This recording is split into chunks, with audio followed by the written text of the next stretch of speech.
Je chanterai mon Rédempteur et de son amour merveilleux pour moi. Sur la croix cruelle, il a souffert de la malédiction pour me libérer.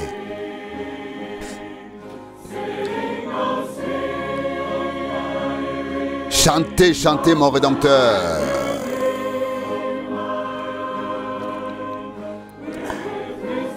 Par son sang, il m'a racheté. Sur la croix, il a racheté mon pardon, a payé la dette et m'a libéré.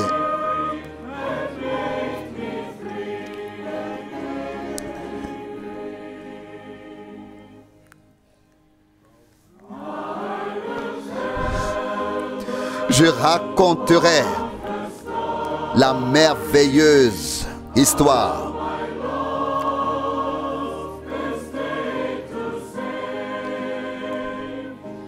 comment sauver mon domaine perdu.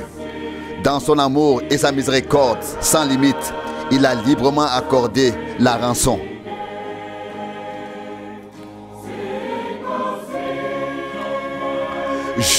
Chantez, chantez mon Rédempteur. Par son sang, il m'a racheté. Sur la croix, il a racheté mon pardon, a payé la dette et m'a libéré.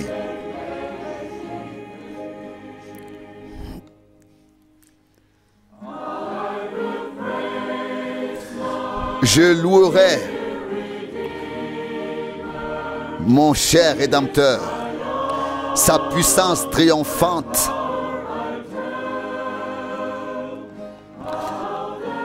Je le dirai, comment la victoire qu'il me donne sur le péché, la mort et l'enfer.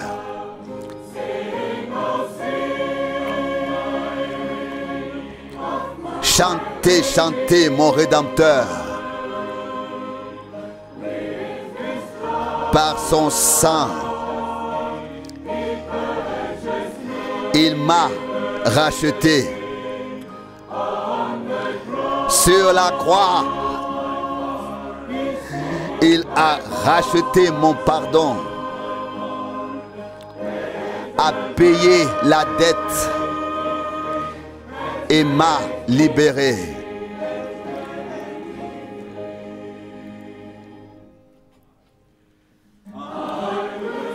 Je chanterai mon Rédempteur et son amour céleste pour moi. Il m'a fait passer de la mort à la vie.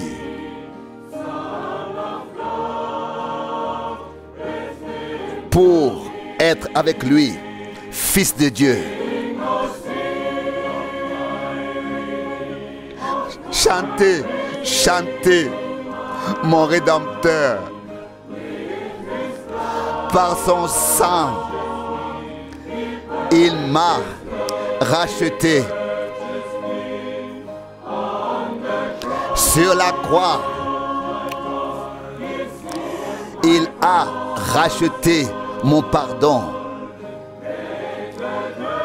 a payé la dette et m'a libéré.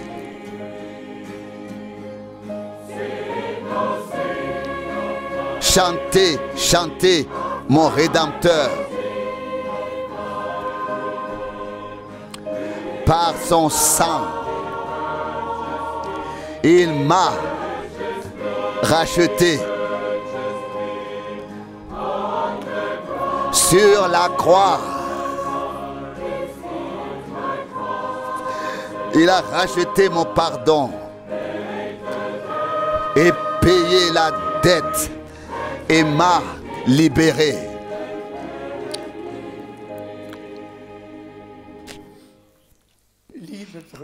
Chers frères et sœurs dans le Seigneur, je vous salue très, très chaleureusement et vous souhaite la bienvenue à cette émission en direct. Aujourd'hui, nous allons parler de plusieurs points. Aujourd'hui, nous nous souvenons, ou moi en particulier, du 2 avril 1962.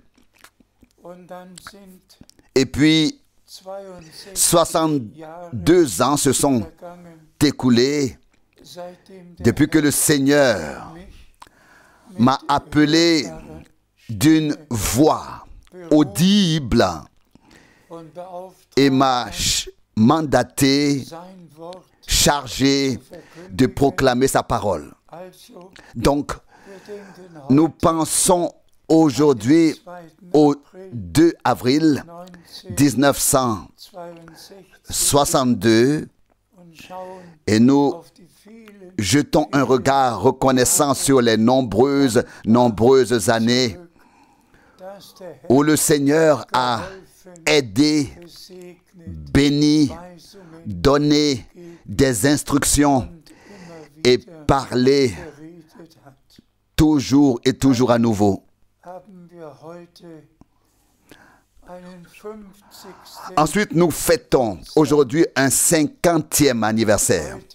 Il y a 50 ans, aujourd'hui, nous inaugurions cette salle. En 1974, en 1974, le premier week-end d'avril, nous avons consacré notre salle au Seigneur. Je veux dire qu'il y a 556 places assises et le Seigneur a veillé à ce qu'elles soient assez souvent occupées et qu'il faille encore ajouter tous les autres locaux, y compris la salle à manger pour loger tous ceux qui venaient écouter la sainte parole de Dieu. Moi-même, comme vous le savez, je viens d'avoir 90 ans, 90 ans, et je suis reconnaissant à Dieu d'avoir dirigé et guidé et conduit toutes choses dès le début. Aujourd'hui, avec frère Borg, qui lira les passages bibliques, nous allons aussi regarder ensemble vers le passé. En 1958, frère Borg était présent lorsque j'ai traduit le premier sermon de frère Branham et depuis, nous avons marché ensemble sur le chemin du Seigneur et servi le Seigneur. Ainsi, frères et sœurs bien-aimés, nous allons aussi nous référer brièvement au ministère de frère Branham, dont le Seigneur s'est servi de manière particulière. Et je peux déjà le dire ici, j'ai écouté et lu hier encore une fois les 22 chapitres de l'Apocalypse.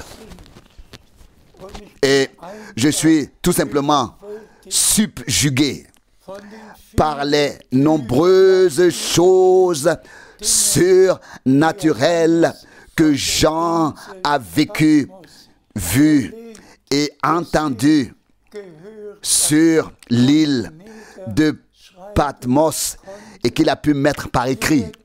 Il a vu celui qui était assis sur le trône et a regardé l'agneau venir prendre le livre des 7 sceaux de la main droite de celui qui était assis sur le trône. Combien de fois Jean a-t-il mentionné les 24 anciens, les 4 êtres vivants?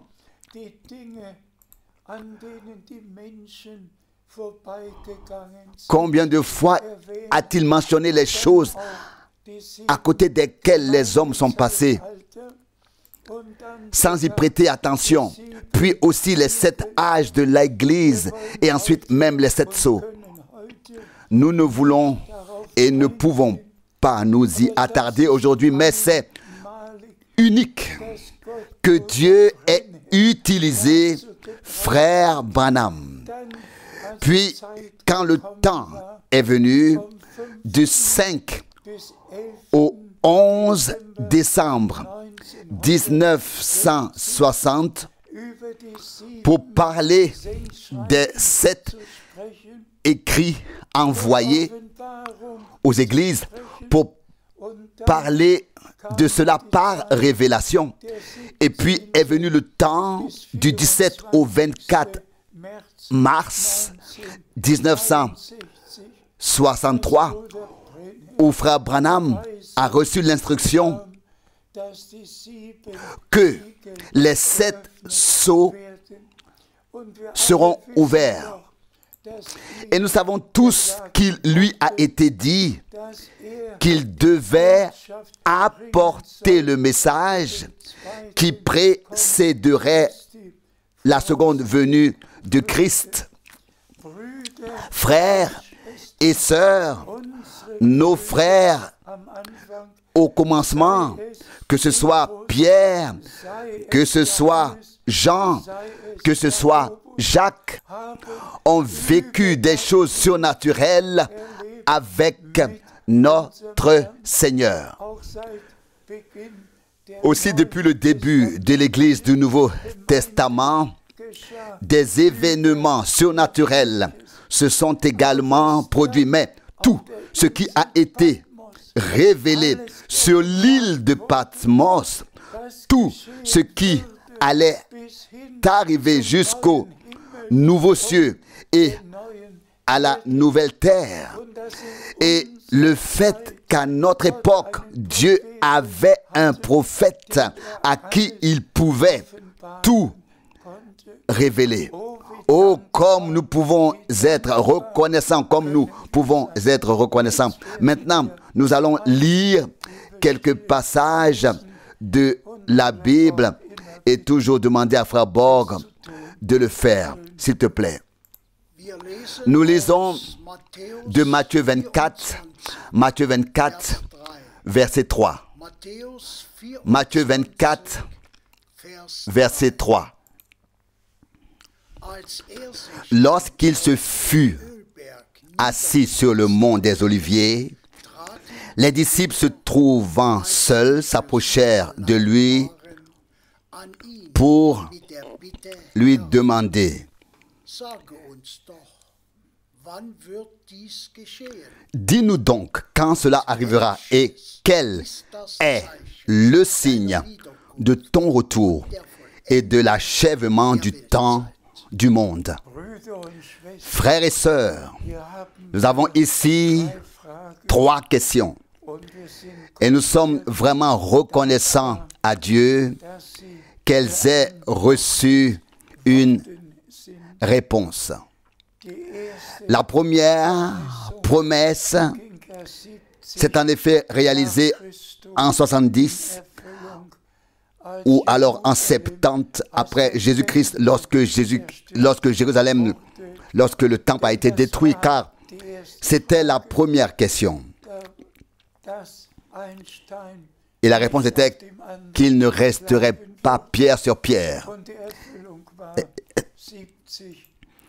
Et l'accomplissement a eu lieu en 70, en 70, après Jésus-Christ, lorsque la destruction a eu lieu.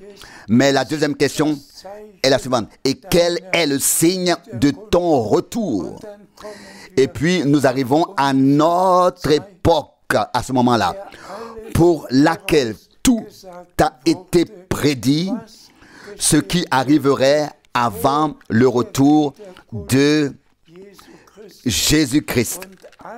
Et aussi, tout a été dit sur ce qui se passerait après le retour jusqu'à la fin.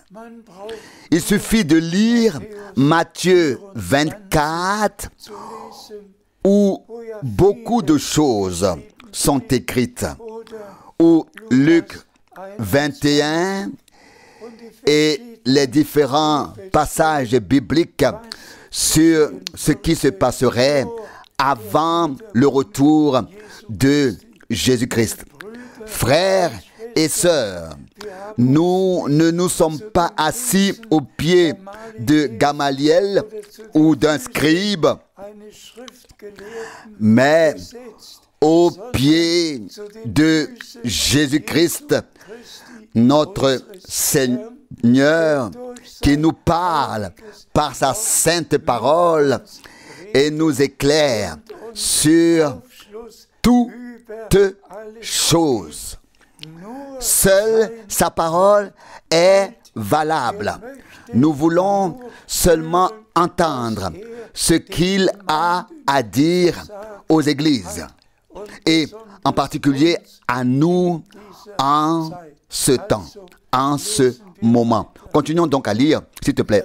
Nous lisons Luc 21, verset 28. Luc 21, verset 28.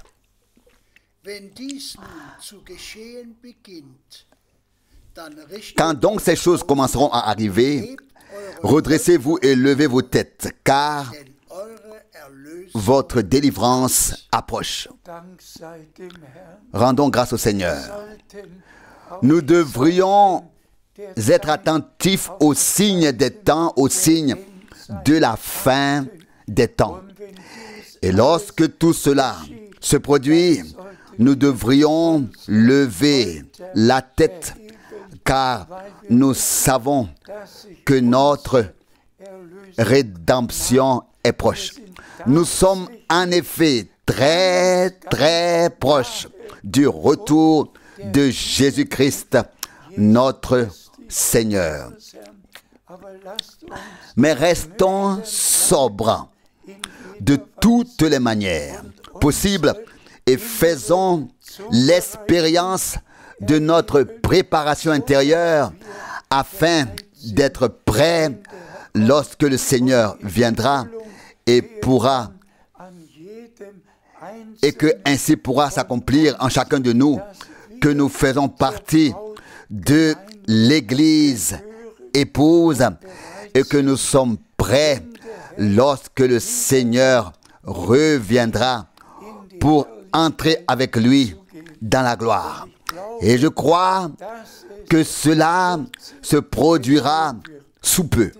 S'il te plaît, nous lisons dans Apocalypse 1, verset 1.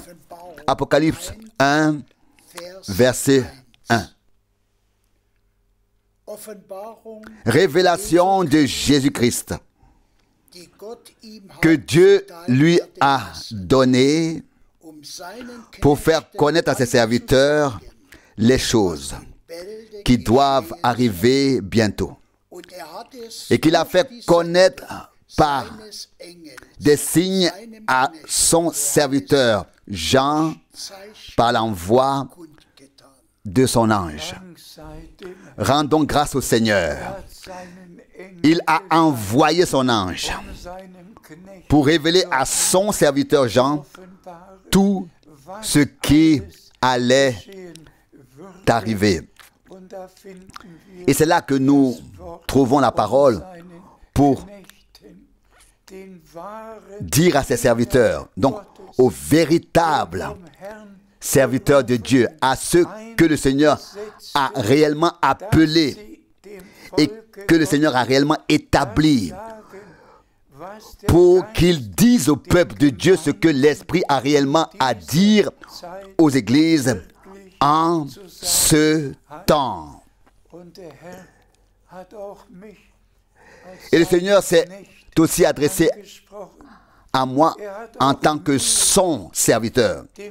Il s'est adressé à moi aussi, le plus petit de tous ceux qui ont été honorés et de proclamer la sainte et précieuse parole de Dieu en disant mon serviteur. Il s'est adressé à moi en disant mon serviteur. Et c'est pourquoi il m'a aussi révélé tout. C'est pourquoi il m'a aussi révélé tout. C'est qu'il a révélé à Jean sur l'île de Patmos jusqu'au dernier chapitre et au dernier événement. Et nous en sommes reconnaissants. Dieu a donc envoyé son ange pour qu'il fasse savoir à son serviteur Jean ce qui devait être dit au serviteur de Dieu. Et nous sommes reconnaissants pour la révélation de Jésus-Christ, notre Seigneur. S'il te plaît. S'il te plaît. Nous lisons Actes 20, verset 27. Actes des Apôtres 20, verset 27. Car je n'ai pas manqué de vous annoncer tout le dessein de Dieu. Je peux dire aussi la même chose. Je n'ai pas manqué d'annoncer tout le conseil de Dieu. Tout ce qui fait partie de l'œuvre de la rédemption a été repris dans la proclamation.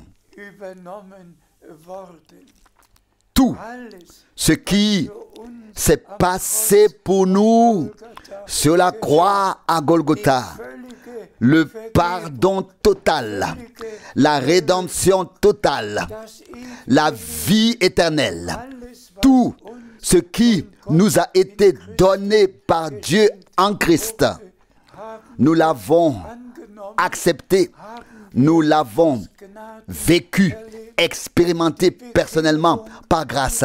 La conversion, la nouvelle naissance, le renouveau, le baptême du Saint-Esprit, la conduite du Saint-Esprit par le Saint-Esprit, tout ce que Dieu a préparé, nous avons pu le vivre personnellement par grâce et l'avons reçu pour ensuite le transmettre.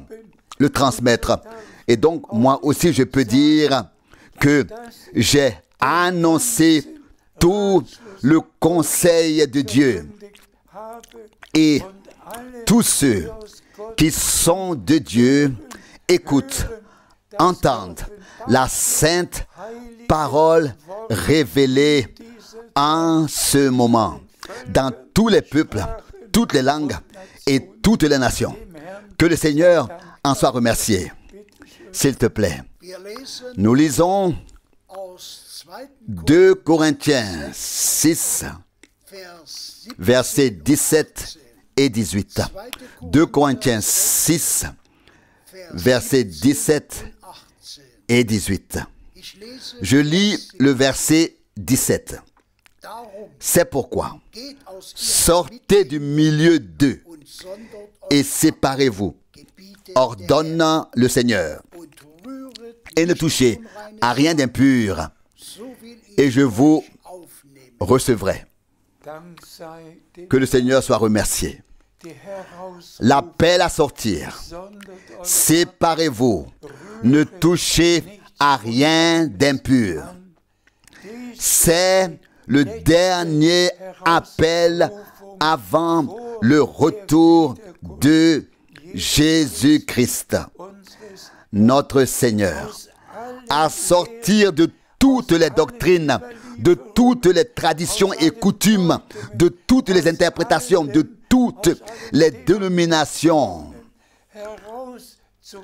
à nous séparer, à sortir, à nous séparer et à vivre consacrés au Seigneur.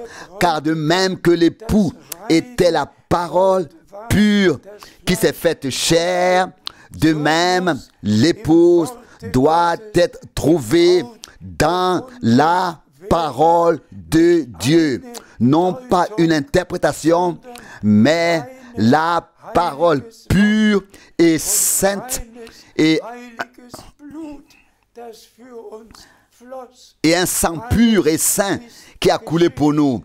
Tout est arrivé et nous sommes devenus obéissants et nous nous sommes laissés appeler à sortir, mettre à part, séparer, pour écouter uniquement maintenant ce que Dieu le Seigneur a à dire aux églises par l'Esprit. S'il te plaît. Je lis le verset 18. Je serai pour vous un père, et vous serez pour moi des fils et des filles, dit le Seigneur, le Tout-Puissant. Rendons grâce au Seigneur. Donc, d'abord, l'appel à sortir, la séparation, et ensuite la promesse. Ensuite, je serai pour vous un père, et vous serez pour moi des fils et des filles. Ne suivez donc pas vos propres voies dans la désobéissance et dire ensuite, je suis un enfant de Dieu. Non, le temps est venu d'abandonner toute voie personnelle et étant séparé, servir le Seigneur. Et ce n'est qu'alors, lorsque cela sera fait avec nous, que Dieu voudra nous considérer comme ses fils et ses filles qui seront trouvés dans sa parfaite volonté et vivront leur préparation pour le retour de Jésus-Christ, notre Seigneur. S'il te plaît, nous lisons de Matthieu 17, le verset 11. Matthieu 17, verset 11. Il leur répondit, Élie viendra cependant et rétablira toutes choses. Grâce soit rendue au Seigneur.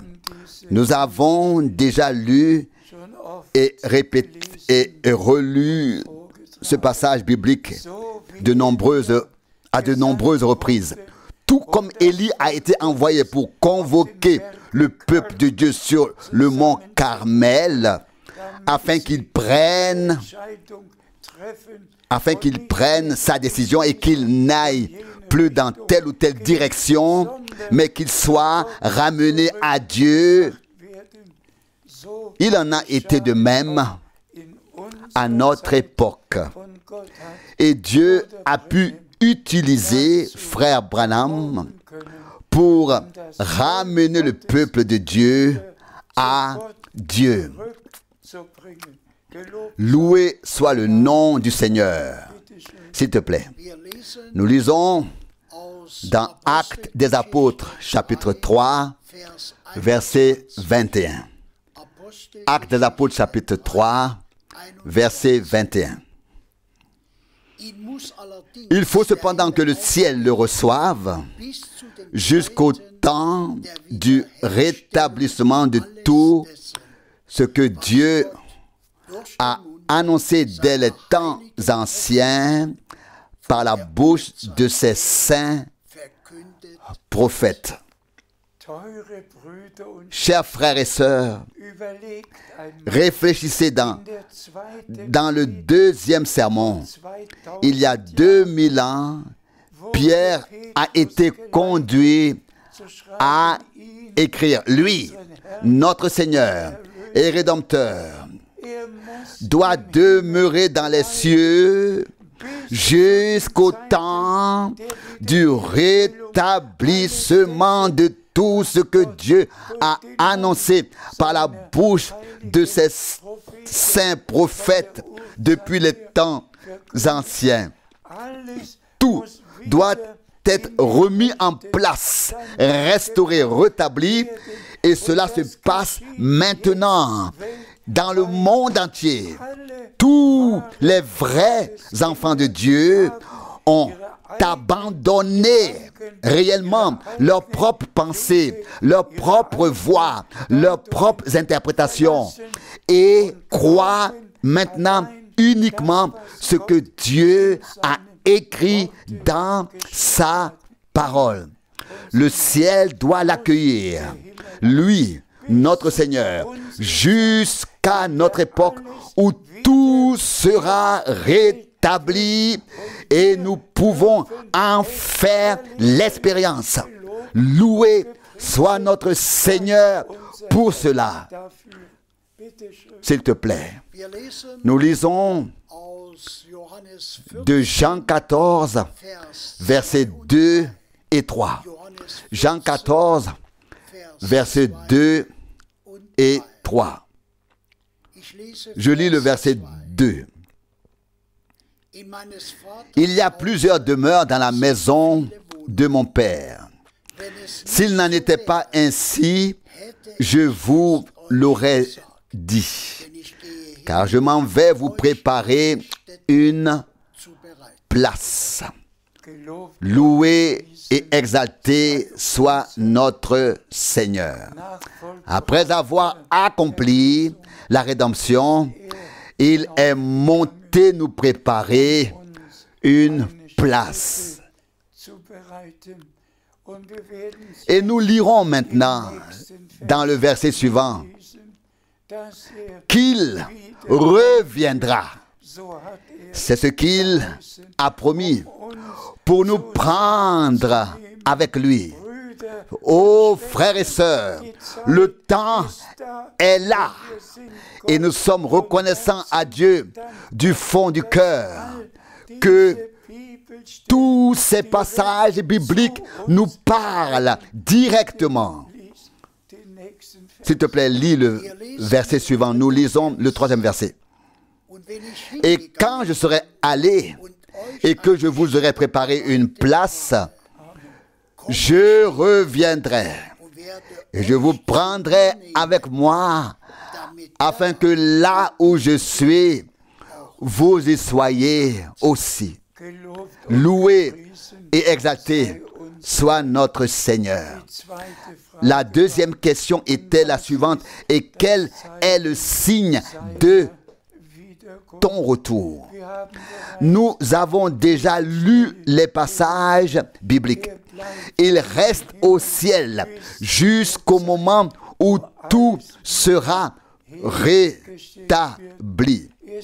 Il est allé nous préparer une place et il reviendra. Et le retour du Seigneur a été décrit dans tant de passages bibliques, que ce soit dans 1 Thessaloniciens 4, dans 1 Thessaloniciens 15, du verset 51, et dans tous les autres passages bibliques, le retour du Seigneur nous a été décrit. Mais pensez à la beauté de la chose. Après la rédemption accomplie, il est monté pour nous préparer une place. Et maintenant, il va revenir pour nous amener dans la gloire, pour que nous soyons là où il est. Il est d'abord venu là où nous sommes, afin que nous puissions aller là où il est. Où il est. Remercions le Seigneur, notre Dieu. S'il te plaît, nous lisons maintenant dans Matthieu 24, verset 14. Matthieu 24, verset 14. Et ce message de salut concernant le royaume sera prêché par toute la terre, à toutes les nations, en témoignage, et alors viendra la fin. Que la louange et le remerciement soient rendus à notre Seigneur. Ce message divin de salut tel qu'il a été annoncé au début, au commencement, devait maintenant être proclamé à la fin, avant le retour de Jésus-Christ, à tous les peuples et à toutes les langues, et alors viendra la fin. Dieu a conduit les choses de telle manière qu'il a utilisé frère Branham pour nous ramener à la parole originale, au message divin du salut. Et le Seigneur a pu m'utiliser pour cela après son départ. Et je peux le dire à la gloire de Dieu, mes pieds ont foulé 169 pays et j'ai annoncé le message divin du salut dans le monde entier. Et là où je ne suis plus allé, personnellement, le message y est allé, de sorte que nous pouvons dire que cette écriture est accomplie sous nos yeux. Et le verset 6 d'Apocalypse 14 souligne encore, Apocalypse 14, verset 6, là il est souligné que le message valable éternellement du salut sera annoncé à toutes les nations. Message valable du salut, message du salut valable éternellement. Alléluia, loué soit notre Seigneur. Nous pouvons crier à haute voix, et cela dans le monde entier. Aujourd'hui, en notre temps, cette écriture, cette sainte écriture, ce mandat saint et sacré est accompli sous nos yeux. Loué et exalté soit le nom du Seigneur. S'il te plaît, nous lisons le verset 7 de Marc. Marc 7, verset 7. Mais c'est en vain qu'ils m'adorent, parce qu'ils font des commandements d'hommes leur doctrine. Cette parole aussi doit nous aller droit au cœur. Elle ne s'adresse pas à nous, mais à tous ceux qui passent à côté de ce que Dieu a promis et fait. Et il prie simplement le Notre Père dans toutes les églises, dans toutes plutôt dans toutes les communautés religieuses libres, dans toutes les dénominations. Que ta volonté soit faite. Mais ce qu'est la volonté de Dieu, cela en fait n'intéresse personne. Ils font que le répéter dans une prière. Chacun suit sa propre voie. Et le Seigneur a dû dire, c'est en vain qu'ils m'adorent, parce qu'ils ont fait des commandements d'hommes leurs ordonnances. D'où l'insistance, revenir à la parole, afin que nous puissions adorer en esprit et en vérité, et non dans toutes les formules et les faux enseignements. Oh Dieu, aide-nous par grâce, s'il te plaît. Nous lisons Jean 4, verset 23. Jean 4, verset 23. Mais l'heure vient, oui, elle est déjà là, où les vrais adorateurs adoreront le Père en esprit et en vérité. car le Père aussi veut avoir de tels adorateurs. Amen, amen. Oh, comme c'est merveilleux. Frères et sœurs, nous pouvons vraiment souligner avec conviction, l'heure vient, l'heure est déjà là, où les vrais adorateurs adoreront Dieu en esprit et en vérité. Et la vérité est la sainte parole de Dieu. Et nous qui croyons en la sainte parole révélée de Dieu et qui sommes témoins de ce que Dieu fait actuellement et qui vivons ce que Dieu fait actuellement, nous pouvons adorer Dieu en esprit et en vérité. Loué soit le nom du Seigneur.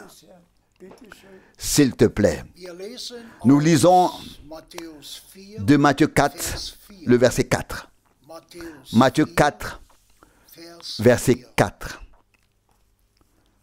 Mais il lui répondit.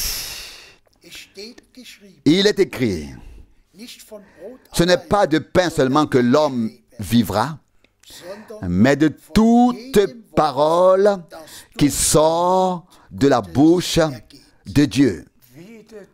Encore une fois, l'accent est mis sur la parole de Dieu. Non pas du pain seul, vivre ce qui est terrestre, mais spirituellement vivre de toute parole qui est sortie de la bouche de Dieu. Oh, comme nous sommes reconnaissants pour la Bible, pour l'Ancien et le Nouveau Testament, reconnaissants pour chaque parole, et nous en vivons. Nous vivons de la parole, de chaque parole. Et voilà, nous lisons maintenant dans Apocalypse 2, verset 7. Apocalypse 2, verset 7. Que celui qui a des oreilles entende ce que l'Esprit dit aux églises. À celui qui vaincra, je donnerai à manger de l'arbre de vie qui est dans le paradis de Dieu.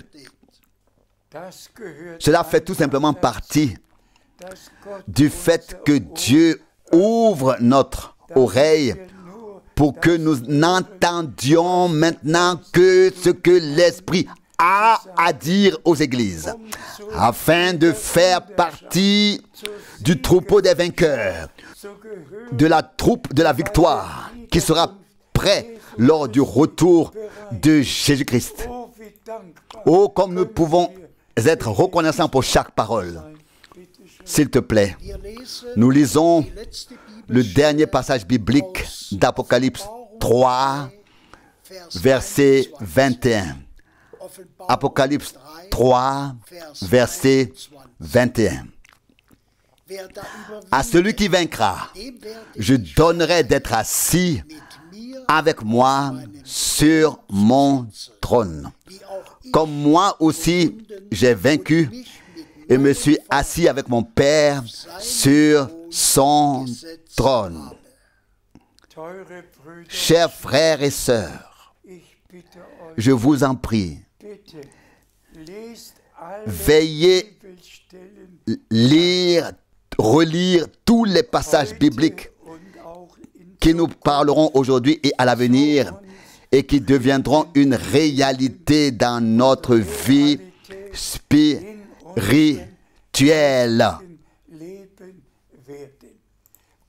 Dieu a simplement fait en sorte que tout soit rétabli juste avant le retour de Jésus-Christ. L'appel à sortir, la mise à part, tout doit être fait, tout doit arriver pour que nous soyons prêts lorsque le Seigneur reviendra. Car il est écrit dans Matthieu 25, verset 10, ceux qui étaient prêts entrèrent au festin de noces et la porte fut fermée. Que Dieu nous bénisse. S'il vous plaît, comprenez que je l'ai mentionné plus tôt, aujourd'hui est un jour spécial pour moi.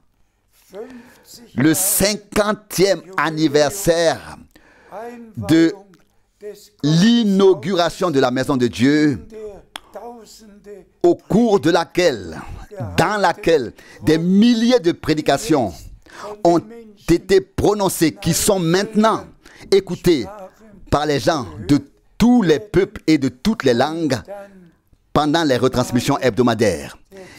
Et puis la grâce suivante, le 2 avril 1962. 62 ans se sont écoulés au service direct du Seigneur et je n'ai rien à corriger, rien à reprendre. Je n'ai fait que proclamer ce qui est écrit dans les Saintes Écritures. Et c'est ainsi que le message valable éternellement, le message du salut valable éternellement, a été proclamé à tous les peuples et à toutes les langues, maintenant, avant le retour du Seigneur. Et notre Seigneur, qui a déjà préparé une place, reviendra et nous prendra chez lui. Frères et sœurs bien-aimés, s'il vous plaît, soyez présents. Soyez dans la chose. Prenez part à ce que Dieu fait maintenant. Séparez-vous. Mettez-vous à part. Sortez. Ne touchez à rien d'impur. Laissez-vous sanctifier dans la parole de vérité. Purifiez dans le sang de l'agneau.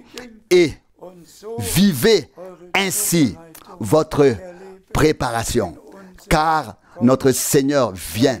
Sa venue est très, très proche. Très, très proche. Et je sais que tous ceux qui entendent maintenant et croient maintenant le message seront présents. Pardonnez-moi si depuis que j'ai 90 ans, depuis que j'ai 90 ans, je ne peux plus parler comme avant. Mais cela se fait de tout cœur. Aussi tous les frères servants qui traduisent et ceux qui servent dans les assemblées locales. S'il vous plaît, ne propagez pas d'enseignements étrangers, mais seulement ce que Dieu a dit dans sa parole. Ce n'est qu'alors que tous pourront adorer en esprit et dans la vérité. Et c'est ce genre d'adorateur que Dieu recherche. Et c'est ce genre d'adorateur que Dieu trouve aujourd'hui en ceux qui ont cru en sa parole et qui ont été sanctifiés en elle. Loué et exalté soit le nom du Seigneur. Alléluia. Soyez bénis par la bénédiction du Dieu Tout-Puissant au nom saint de Jésus. Amen.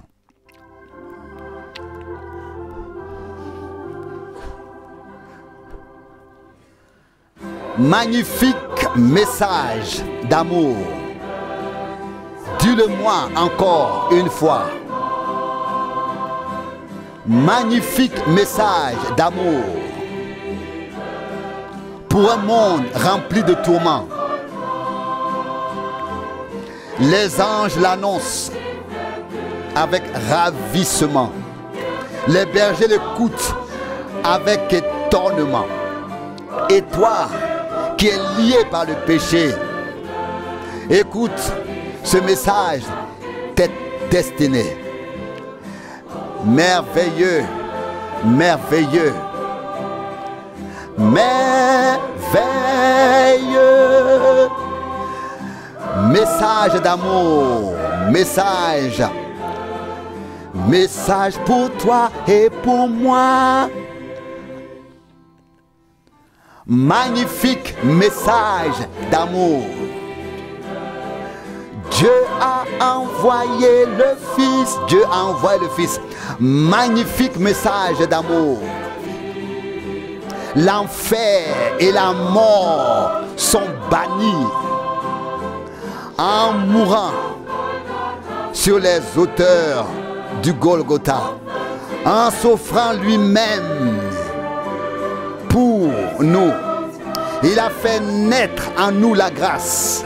Écoute, ce message est pour toi. Merveilleux, merveilleux, merveilleux message d'amour, message pour toi et pour moi. Magnifique message d'amour, libérateur dans la vallée de la mort. Le glorieux message d'amour ouvre la salle des cieux. Là-bas, les cris de joie et les bruits de fond sont 1000 fois plus beaux qu'ici. Dieu est réconcilié avec l'homme.